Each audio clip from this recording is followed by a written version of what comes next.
Les ondes du Havre secret. Présenté par Clésius Néofolk et Simon Kinard. Sur West Track 95.9.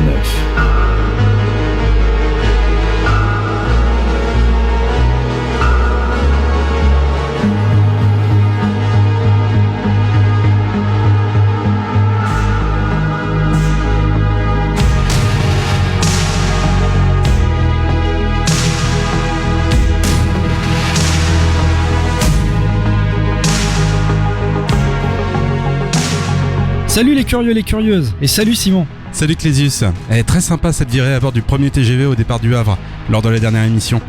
Et au vu de l'endroit où nous nous trouvons, j'ai l'impression que tu veux nous faire partir en voyage sur un navire. Ou tout simplement que tu veux nous mener en bateau. Rassure-toi mon ami, rien de tout ça. Si nous nous trouvons quai d'Angoulême, c'est pour... Attends, va pas trop vite en besogne. Je savais pas que c'était le quai d'Angoulême, avant que l'on s'y trouve. Explique donc un peu où c'est au Havre.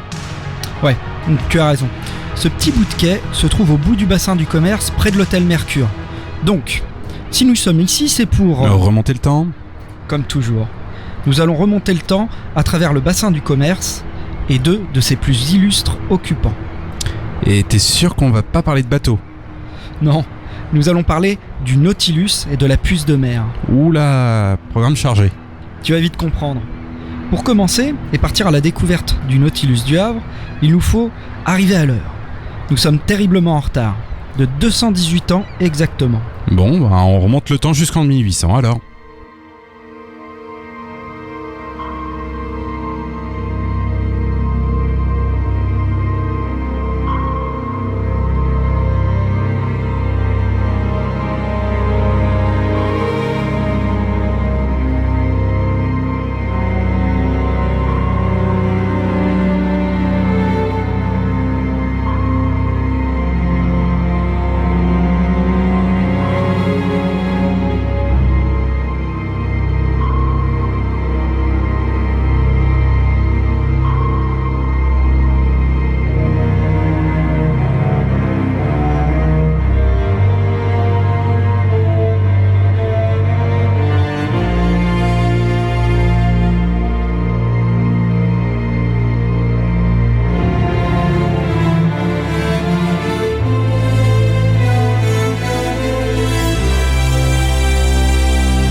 Les ondes du Havre secret, sur West Track 95.9. Il faut que je te présente quelqu'un. Il s'appelle Robert Fulton. C'est un inventeur de génie. Et qu'est-ce qu'il a inventé ? Une invention hors du commun, très ambitieuse pour l'époque. Robert Fulton est un passionné comme nous, un curieux qui cherche. Il invente, il fabrique, il est américain. Il associe sa créativité de peintre à son savoir d'ingénieur. C'est ainsi qu'il pensera les tout premiers navires à vapeur. En fait, il va surtout améliorer le concept afin de lui donner la forme avec laquelle nous sommes familiers. Mais mieux encore, il va inventer le sous-marin militaire, tel que nous le connaissons. Il va se baser sur les travaux exceptionnels de David Bushnell, réalisés en 1776. Ah, je crois que j'ai pigé. Le Nautilus, c'est le premier prototype de sous-marin qu'il a conçu. Tout juste. C'est cette histoire de sous-marin qui nous amène au port du Havre, et tout particulièrement aux abords du bassin du commerce. Ah, je vois le sous-marin là-bas. Allons-y, je suis curieux de faire sa découverte. N'allons pas trop vite.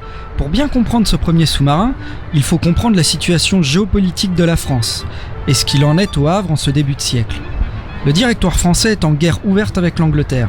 C'est pourquoi Fulton propose à la France de la doter de navires submersibles afin de lutter contre ses ennemis de toujours. Mais le Directoire est méfiant.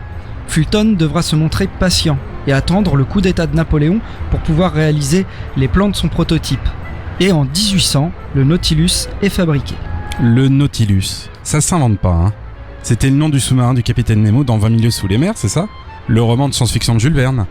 Et il s'en est inspiré, monsieur Fulton ? Jules Verne n'écrira son roman que quelques 70 ans plus tard. En réalité, je me pose la question dans l'autre sens. Jules Verne s'inspirera-t-il des travaux de Robert Fulton, en l'occurrence de son submersible, pour imaginer son Nautilus de science-fiction ? Et alors ? Aucun document ne lie l'écrivain au prototype de Fulton. Nous ne pouvons que supposer, imaginer. Comme dirait Monsieur Mauger, un chercheur historien local, certitude vaut mieux que supposition. Je vois monsieur Fulton sur le pont du Nautilus, juste là, en contrebas du quai, depuis lequel nous observons la scène. Il a l'air très heureux. Tu vois le document plié dans sa main droite ? Il vient tout juste de recevoir ce pli, le gratifiant de l'autorisation de faire des essais avec son Nautilus. J'imagine que Bonaparte ne va pas payer sans avoir vu une démonstration avant toute chose, non ? C'est tout à fait ça. Il faut réaliser une expérience avant tout. En réalité, Fulton n'en est pas à son coup d'essai. Le Nautilus a fait quelques ronds dans l'eau de la Seine en début d'année. Bah, en tout cas pour l'instant, je peux dire qu'il flotte le Nautilus. Et est-ce qu'il coule ? Et surtout, est-ce qu'il remonte ? Je demande à voir. Une première plongée a été tentée dans la Seine dernièrement. Ça marche ! Et alors, aujourd'hui, c'est quoi l'objectif ? Cette deuxième expérience se veut plus grandiose. Il va falloir en mettre plein la vue, comme on dit. Oula, ça s'agite en bas sur le bassin. Chers auditeurs, je vais vous décrire le Nautilus et la Seine qui se déroulent sous nos yeux. L'embarcation ressemble à une petite barque depuis la surface de l'eau. Il y a même un mât couché sur le côté du bastingage. Le submersible fait 6,50 m de long et presque 2 mètres de large. D'extérieur, c'est pas non plus extraordinaire. Monsieur Fulton a laissé quelques documents sur le quai. Je vais vous décrire les plans de manière plus technique. Ok, alors sous le cylindre composant la coque, il y a une carène pour pomper l'eau de mer en guise de ballast. À l'avant du Nautilus, un trou d'homme et quelques hublots donnant à la surface. C'est le poste de commandement, vraisemblablement. Je ne peux m'empêcher de repenser à la future puce de mer de Monsieur Gassenko, qui présentera une structure à peu près similaire. Mais nous verrons ça plus tard. Bon, pas de sonar, pas de radar évidemment. J'imagine qu'on navigue à l'œil et à l'oreille. Et d'après le plan à l'arrière, il y a un double gouvernail permettant le virage et la plongée. Et une hélice mue par des manivelles actionnées par 2 hommes d'équipage. Regarde, juste là. L'équipage dispose d'un réservoir d'air comprimé et d'absorbeurs de CO2 à base de soude, permettant de tenir plusieurs heures en plongée. J'adore la structure d'ensemble de ce vaisseau. Sur le pont plat, il y a ce mât rabattu. J'imagine que la perspective de long voyage à voile est envisagée. Le Nautilus devrait être propulsé par le vent, tel un voilier. Et Monsieur Fulton a l'air inquiet de ne pas voir ses 2 membres d'équipage. Attends, il nous fait des signes. Eh vous deux, venez donc à bord. Comment, nous ? Mes 2 membres d'équipage m'ont fait faux bond. J'ai besoin de vous pour la propulsion. Vraiment ? Clésus, je crois qu'il veut qu'on embarque avec lui. Oula, mais qu'allons-nous faire dans cette galère ? C'est qu'il va nous mettre au pain sec et à l'eau à fond de cale, ce Monsieur Fulton ? Je crois qu'il veut qu'on actionne l'hélice. Forcément, il souhaite étudier en milieu marin les comportements techniques du Nautilus.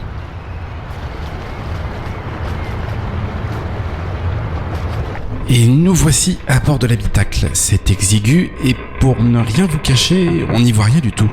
Monsieur Fulton nous a déposé une chandelle pour nous éclairer et il est monté au poste de commandement quelques mètres devant nous. Il referme les coutilles. En plongée.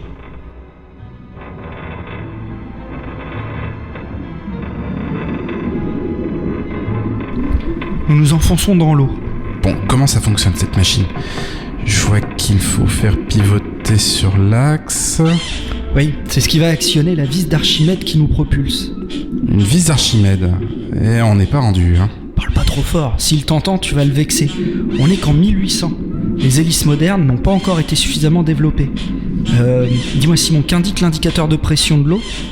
Je sais pas trop, Fulton est américain, du coup l'indicateur, il monte la profondeur en pieds. 5 pieds, ça fait combien ? Oh là, un peu moins de 2 mètres si je dis pas de bêtises. Ah, ça ne va pas. Nous avançons trop lentement. Plus vite la propulsion. Nous ne sommes que sous la passerelle du bassin du commerce. Et déjà une passerelle là ? Oui, elle était en lieu et place de notre passerelle de 2018.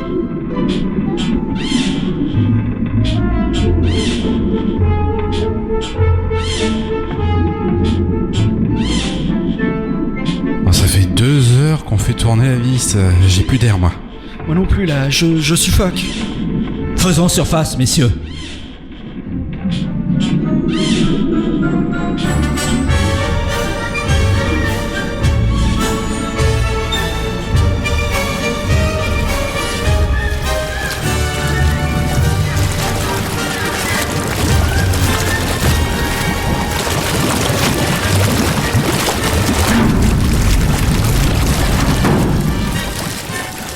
Ah, gagnons le quai.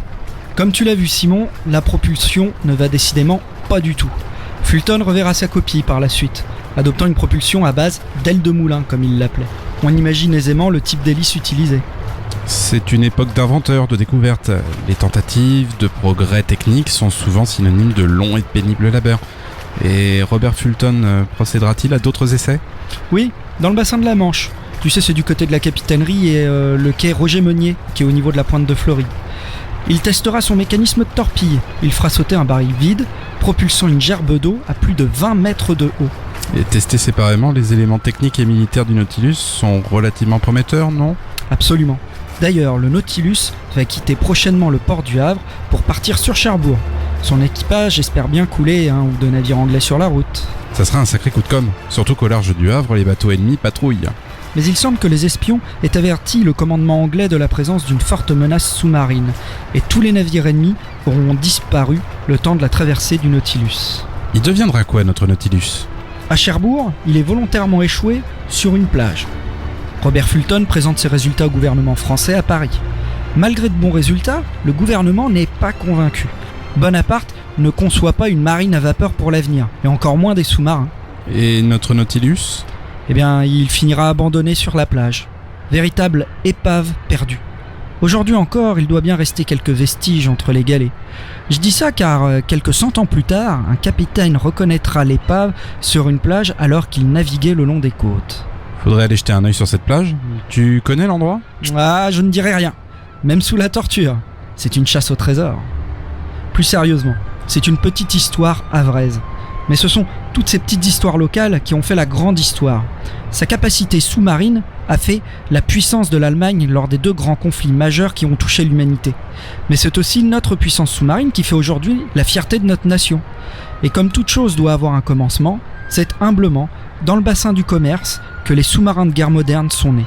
Chers auditeurs, c'est ici que s'achève notre premier chapitre dédié aux inventions du bassin du commerce. On vous retrouve prochainement pour la suite de l'aventure. Nous remonterons le temps jusque dans les années 20. Salut les curieux et les curieuses. Monsieur Fulton, faut retourner en 1800 s'il vous plaît, hein. Nous on remontera pas dans le Nautilus. Pour écrire cette émission, je me suis basé sur les archives municipales du Havre, Wikipédia, le musée de la mer de Cherbourg, famousinventors.com, 39clues.wikia.com. Cette émission est tirée d'une conférence que j'ai présentée au Pasino pour l'Assemblée Générale d'une agence Crédit Mutuel en 2017. C'était Les ondes du Havre secret, sur West Track 95.9. Retrouvez Simon et Clésius sur la chaîne YouTube Les Dossiers du Havre Secret et sur le site internet www.havre-secret.fr.